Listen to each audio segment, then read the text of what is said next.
ಯೋಚನೆ ಇಲ್ಲ. ಆ ತರ ಸರ್ಕಾರದಲ್ಲಿ ಯೋಚನೆ ಇಲ್ಲ. ಟಿಪ್ಪು ಜಯಂತಿ ಮಾಡ್ಕೊಂಡೇ ಬರ್ತಾ ಇದೀವಿ ನಾವು ಇವತ್ತಿಂದ ಎಲ್ಲ.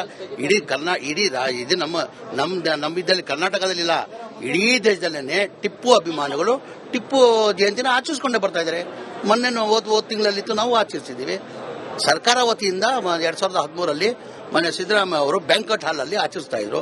ಅದು ಇವಾಗ ಬಂದ್ ಆಗಿದೆ. ಅದು ಬಂದಾದ ತಕ್ಷಣ ಬೇರೆ ಕಡೆ ಆಚರಿಸೋಲ್ಲ. ನಾವೆಲ್ಲ ಟಿಪ್ಪು ಜಯಂತಿ ಆಚರಿಸ್ಕೊಂಡು ಬರ್ತಾ ಇದ್ವಿ ನಾವು. ಸರ್ಕಾರ ಸ್ಟ್ಯಾಂಡ್ ಅಲ್ವ ಸರ್? ಇಲ್ಲ, ಒಂದ್ ನಿಮಿಷ. ಸರ್ಕಾರ ವತಿಯಿಂದ 2014 ಟಿಪ್ಪು ಜಯಂತಿ ಮಾಡ್ಬೇಕಂತ ಬ್ಯಾಂಕ್ವೆಟ್ ಹಾಲ್ ಅಲ್ಲಿ ಮಾಡ್ತಾ ಇದ್ವಿ. ಈಗ ಮೊನ್ನೆ ಬಿಜೆಪಿ ಸರ್ಕಾರ ಬಂದಾದ್ಮೇಲೆ ಅದು ಬಂದ್ ಮಾಡಿದ್ರು. ಹಂಗೆ ಸ್ಟಾಪ್ ಆಗಿದೆ ಅದು.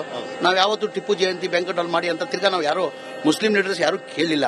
ಟಿಪ್ಪು ಜಯಂತಿ ಟಿಪ್ಪು ಅಭಿಮಾನಿಗಳು ಅವತ್ತಿಂದ ಆಚರಿಸ್ಕೊಂಡು ಬರ್ತಾ ಇದ್ರೆ, ಇವತ್ತು ಆಚರಿಸ್ಕೊಂತಾರೆ, ಮುಂದೆನೂ ಆಚರಿಸ್ಕೊಂಡು ಬರ್ತಾರೆ. ಅವ್ರ ಅಭಿಪ್ರಾಯ ಅವ್ರು ಹೇಳಿದ್ದಾರೆ, ಅವ್ರನ್ನ ಕೇಳಬೇಕು. ಅವ್ರ ಅಭಿಪ್ರಾಯ ನಾನು ಹೇಳ್ತಾರಲ್ಲ. ಈಗ ನನ್ನ ಅಭಿಪ್ರಾಯ ಸರ್ಕಾರ ವತಿಯಿಂದ ಬೇಡ. ನಾವು ಆಚರಿಸ್ಕೊಂಡು ಬರ್ತಾ ಇದೀವಿ, ನಾವು ಆಚರಿಸ್ತೀವಿ ಟಿಪ್ಪು ಜಯಂತಿ.